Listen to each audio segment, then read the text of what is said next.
درمیان آل India Muslim personal لا board کے ایک معزز رکن اور حیدرآباد کی ملی و تنظیمی زندگی کا ایک اہم نام محترم جناب نذیر الدین قادری صاحب ہیں، درمیان میں تشریف رکھتے ہیں۔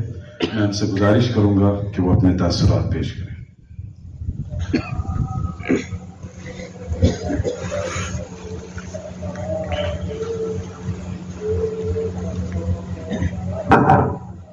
السلام علیکم ورحمۃ اللہ وبرکاتہ۔ اعوذ باللہ من الشیطان الرجیم، بسم اللہ الرحمن الرحیم۔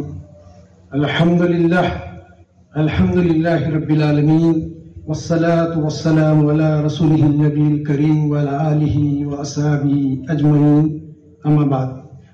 محترم فقی الاثر مولانا خالد سیف اللہ رحمانی صاحب، صدر آل انڈیا مسلم پرسنل لا بورڈ، معززین جو اسٹیج پر تشریف فرما ہے اور جو میرے سامنے موجود ہیں، اور پس پردہ سننے والی میری ماؤں بہنوں، یہ اللہ تعالیٰ کا بڑا فضل و کرم ہے کہ ہندوستان میں جب کبھی ایسے حالات ہوئے جب تحفظ شریعت کا معاملہ آیا، شریعت پر آنچ آئی، تو اللہ تعالیٰ نے ایسے جیوالوں کو کھڑا کیا جنہوں نے اپنے خون جگر دے کر شریعت کے تحفظ کے لیے رات دن ایک کر دی۔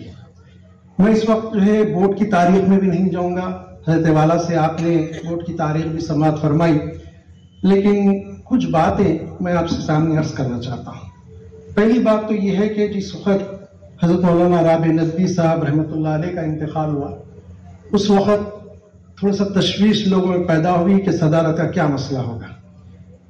ارکان بورڈ کو میں نے دیکھا کہ بہت ہی مطمئن تھے۔ میں نے جن علماء اکرام سے اور جن میرے ساتھیوں سے میں نے بات کی، بڑے اطمینان میں تھے، لیکن سوشل میڈیا پہ بعض لوگوں کے چاہنے والے، ان کے حلقہ ارادت میں شامل افراد نے جس طرح شور و شوغا کیا، اس سے بعض لوگوں کے گھبراہٹ پیدا ہوئی اور بعض لوگوں نے فون پہ رخ پیدا کیا۔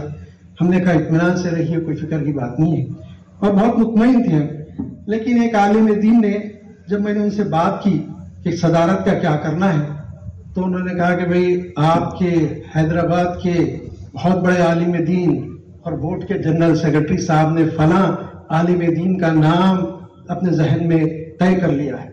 ہم کو تشویش ہوئی، اور کہ اس کی وجہ یہ تھی کہ وہ عالم دین میں نام لے لوں گا، ہمارے لیے قابل احترام ہے اور قابل رشک ہے ان کی علمیت اور قابلیت، لیکن مسئلہ یہ تھا کہ بورڈ کے مسائل کو جو شاید سمجھتی ہو، جو شخصیت سمجھتی ہو، اور جنہوں نے نشیب و فراز بورڈ کے دیکھے ہوں، اور بورڈ کے ہر مسئلے پر ان کی نظر ہو، اور نہ صرف بورڈ کے مسائل پر بلکہ قوم و ملت کے حالات پر اور ہندوستان کی موجودہ صورتحال پر جس کی گہری اور عمیق نظر ہو، ایسی شخصیت کا انتخاب ضروری تھا۔ تو انہوں نے کہا کہ پھر آپ لوگ ہی پہل کریے، حیدرآباد کے لوگوں نے۔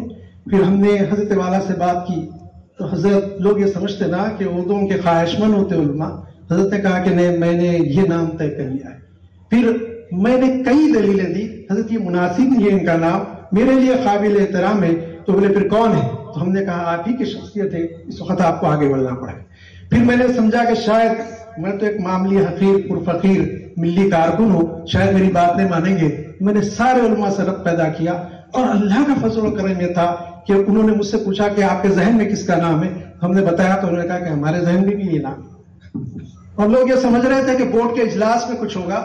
میں موجود تھا، ڈاکٹر مشتاق صاحب، ضیاء الدین نییر صاحب، یا جو اصحاب ہیں ارکان بورڈ یہ موجود ہیں، کہ ایک شخص کی طرف سے، ایک رکن کی طرف سے کسی اور کا نام نہیں آیا۔ با اتفاق آرا جو نام پیش کرنے کے لیے کہا جاتا تو حضرت کا نام پیش کرتے۔ میں نے اللہ تعالیٰ کے دربار میں سجدہ شکر بجا لاتا ہوں، اس کا شکر ادا کرتا ہوں کہ ایسی شخصیت کا اللہ تعالیٰ نے انتخاب میں ملا ہے۔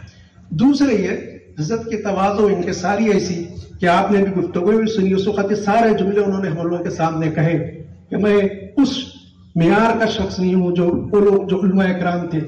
تو ہم حقیقت میں جانتے ہیں کہ یہ تواضع انکساری ہے۔ اس وقت ہماری نظر میں فقہ کے بارے میں، ہم اس لیے فقہ الاثر کہتے ہیں، کوئی عالم نہیں ہے ہندوستان میں، پاکستان کو چھوڑتا ہوں کیونکہ بڑی شخصیت موجود ہے وہاں، ہندوستان میں کوئی ایسا عالم نہیں ہے جو فقہ پہ حضرت کے جیسی گہری اور عمیق نظر رکھتا ہو اور ایک ایک مسئلے کی باریک بینی سے جائزہ لیتا ہو اور جانتا ہو۔ یہ فقہ اکیڈمی کے بھی ذمہ دار ہیں، آپ سب جانتے ہیں ہندوستانی فقہ۔ اس کے علاوہ انٹرنیشنل جو فورم ہے شریعت کے، فقہ کے وہاں کے بھی آپ رکن ہیں، اس کے بھی ذمہ دار ہیں، آپ سب جانتے ہیں۔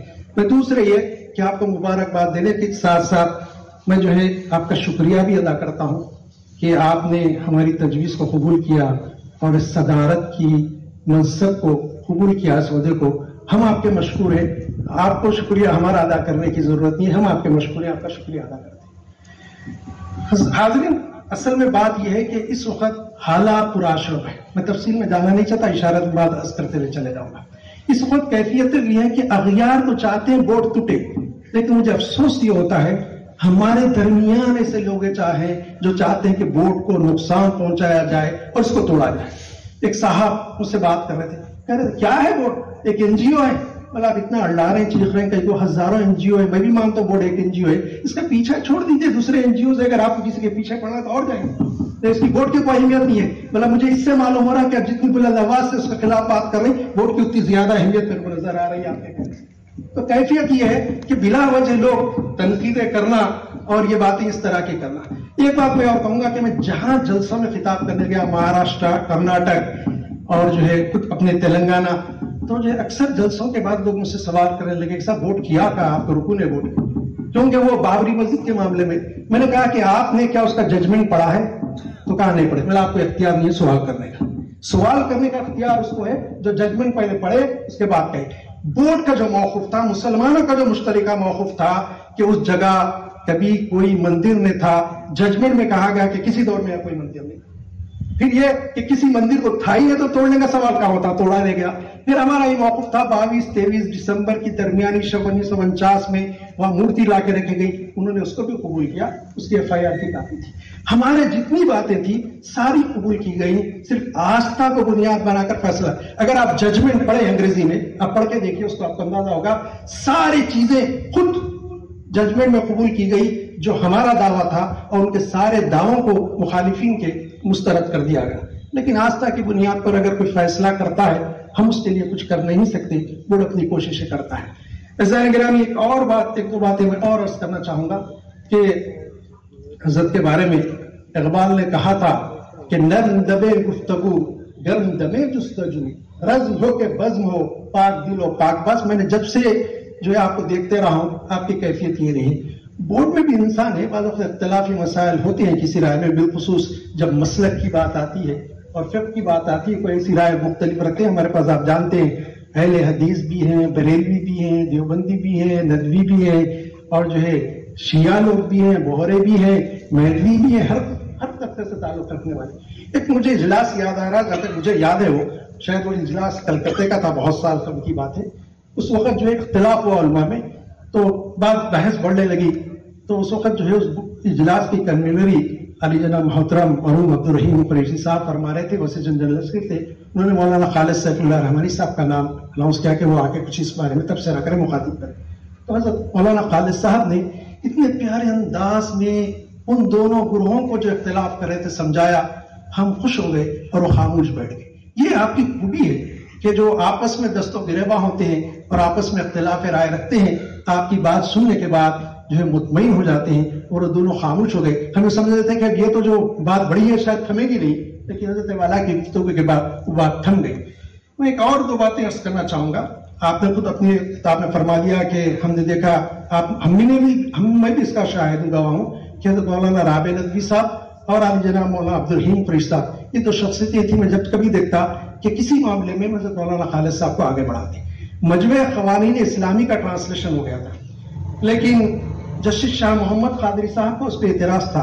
اعتراض یہ تھا کہ جو اس میں ٹرمینالوجی استعمال کی گئی، اصطلاحات جس کو اردو میں کہتے ہیں، جو استعمال کی گئی ہیں، اس کے اوپر ہمارے خلاف کچھ ججمنٹ آ سکتا ہے، تو پھر اس کو اثر نو ترتیب دینا تھا، ایک ایک لفظ پہ غور کرنا تھا۔ تو میں نے دیکھا کہ علی جناب عبدالرحیم قریشی صاحب اور مولانا خالد سیف الرحمانی صاحب اور جسٹس صاحب کی طبیعت ٹھیک نہیں تھی، انہی کے مکان پہ گھنٹوں مسلسل کئی دن تک مصروف رہے اور اس کام کو مکمل کیا۔ اور بھی بہت سارے کام میں وقت اجازت نہیں دیتا، دوسروں کو بھی سننا ہے، لیکن میں بورڈ کے بارے میں ایک اور بات کہوں گا۔ ہندوستان میں اس وقت جو متحدہ پلیٹ فارم ہے، مسلمانوں کی شناخت کا جو معاملہ ہے، وہ سب سے اہم وہ جو ہے آل انڈیا مسلم پرسنل لا بورڈ ہے۔ اس سے جڑے رہنا، اس سے وابستہ رہنا، اس کو مضبوط کرنا اور اس کو کبھی کمزور ہونے نہیں دینا. یہ آپ سب کی ذمہ داری ہے. ہم تو اس کے خادم ہیں, ہم تو کرتے رہیں گے, اور جو آپ کی ذمہ داری ہے کہ آپ اس سے جڑے رہیں, وابستہ رہیں, اور اس کے ہر کال پہ لبیک کہیں. یہ آپ کی ذمہ داری ہے. عزیزان گرامی, ایک اور کارنامہ ہے بورڈ کا اور بورڈ کے ذمہ داروں کا, بورڈ کے اکابرین کا. نہ صرف ہندوستان میں انہوں نے تحفظ شریعت کا کام کیا مسلم پرسنل بورڈ کے بینر تلے, بلکہ جب افریقہ میں نیلسن منڈیلا کی حکومت آئی تو وہاں نیلسن منڈیلا کی وہاں جو مسلمان تھے ان سے کہا کہ بھئی آپ کا قانون لائیں, آپ کی شریعت لائیں, آپ کا لا کیا لائیں تاکہ ہم بتائیں. تو انہوں نے سوچا افریقہ والوں نے کہ اب ہم اقلیت میں ہیں, اور اقلیتی ملک کون سا ہوگا؟ پاکستان ہے. کہ ان کو معلوم تھا ہندوستان آئے, اور ان کو معلوم تھا کہ آل انڈیا مسلم پرسنل بورڈ ہے. تو اس وقت ہمارے اکابرین میں سے دو شخصیتیں تھیں. پہلے حضرت قاضی مولانا مجاز اسلام قاسمی رحمۃ اللہ علیہ, اور دوسری شخصیت تھی عالی جناب محترم عبد الرحیم قریشی صاحب رحمۃ اللہ علیہ. ان دونوں کو بھیجا گیا اور ان دونوں نے کئی مہینے تک رہ کر وہاں پر جو ہے ان کو پرسنل لا ترتیب دیا, تدوین کیا اور ان کے حوالے کر کے آیا. یہ بہت بڑا کارنامہ ہے مسلم پرسنل بورڈ کے اکابرین کا, بے شمار کارنامے. میں اس وقت اس تفصیلات میں جانا نہیں چاہتا, لیکن آپ سے گزارش کروں گا کہ آپ جو ہے نذران عقیدت کے طور پر پھول حضرت کو پیش کر رہے ہیں, شال اڑا رہے ہیں.